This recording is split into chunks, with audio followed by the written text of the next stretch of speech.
Khamzat Chimaev versus Sean Strickland matchup is, in reality, a pure timing battle rather than just a simple stylistic clash. From the very first second of the fight, it's two completely different worlds colliding. Khamzat's game plan is very straightforward. He doesn't wait.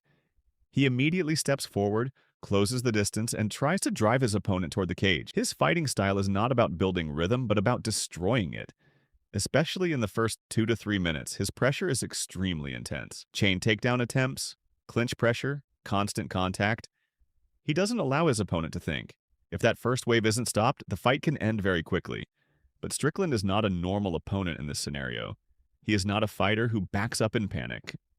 Even when it looks like he is retreating, he is actually controlling the situation in his own way. He stays in a straight line, keeps his composure, and slowly breaks the distance with a constant jab. The most important thing is this: Strickland does not fall apart under pressure. Even when he is pushed toward the cage, he doesn't make big defensive mistakes. He survives through small angle adjustments, underhook battles, and balance control. This directly disrupts Khamzat's plan of getting an early finish. On the feet, Strickland's jab plays a key role in controlling the pace of the fight. It is not just a punch, it is a timing disruptor. Every jab delays Khamzat's entries by a split second, and those small delays are enough to break the chain wrestling system. Khamzat's style needs flow. Once that flow is broken, the entire system becomes less effective. If Khamzat cannot finish the fight in the first round, things slowly start to change. His style requires a high amount of energy.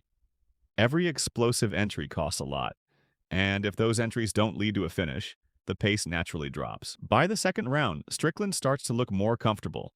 His jab becomes cleaner, distance control improves, and most importantly, Khamzat's entries become more readable. At this point, every takedown attempt becomes more expensive in terms of energy and risk. If the fight stays standing more often in this phase, Strickland starts gaining an advantage. He builds a steady rhythm, constant pressure, same pace, small accumulations over time. Not explosive damage, but gradual breakdown.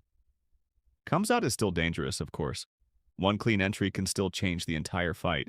But those entries become harder, more predictable, and more costly. That creates a psychological shift as well. By the third round, the story becomes clear. Khamzat can still finish the fight, but he now has to force it. Strickland does not rush.